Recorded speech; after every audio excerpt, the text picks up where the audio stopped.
1. जैतून ओलियो का तेल जल्द की हिफाजत करता है और जल्द को नरमी देता है। 2. जैतून के तेल से दिल की बीमारियों को कम करने में मदद मिलती है। 3. इसमें मौजूद एंटीऑक्सीडेंट्स जिस्म की शरारती फ़आलियत को रोकने में मदद फराहम करते हैं। 4. जैतून का तेल हज़म को बेहतर बनाता है और हज़म को तेज़ करने में मदद देता है। 5. इसका इस्तेमाल वज़न कम करने में भी मुफीद हो सकता है क्योंकि ये जिस्म की मेटाबॉलिज्म को तेज़ करता है। 6. जैतून में विटामिन ई पाया जाता है जो बालों की सेहत और चमक को बढ़ाता है। 7. इसका इस्तेमाल हड्डियों की सेहत को बेहतर बनाने में मदद देता है।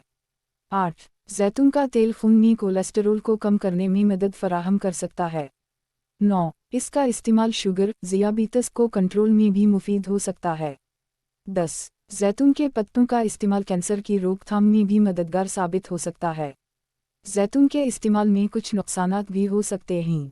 1. वज़न में इजाफ़ा। जैतून का तेल बड़ी मकदारों में इस्तेमाल करने से वज़न में इजाफ़ा हो सकता है क्योंकि इसमें मसरूफ़ियत के लिए ज़्यादा कैलोरी होती हैं।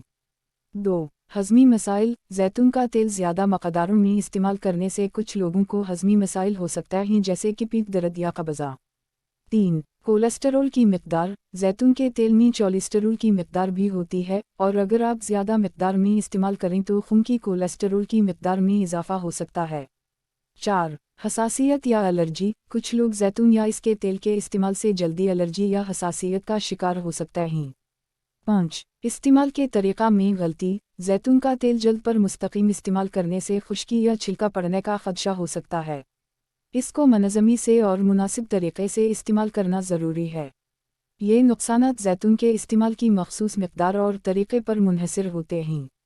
अगर आप जैतून के तेल या मसरफ़ से मुताल्लिक़ मशवरा हासिल करना चाहते हैं तो बेहतर होता है कि किसी माहिर सेहत की राय से मशवरा करें।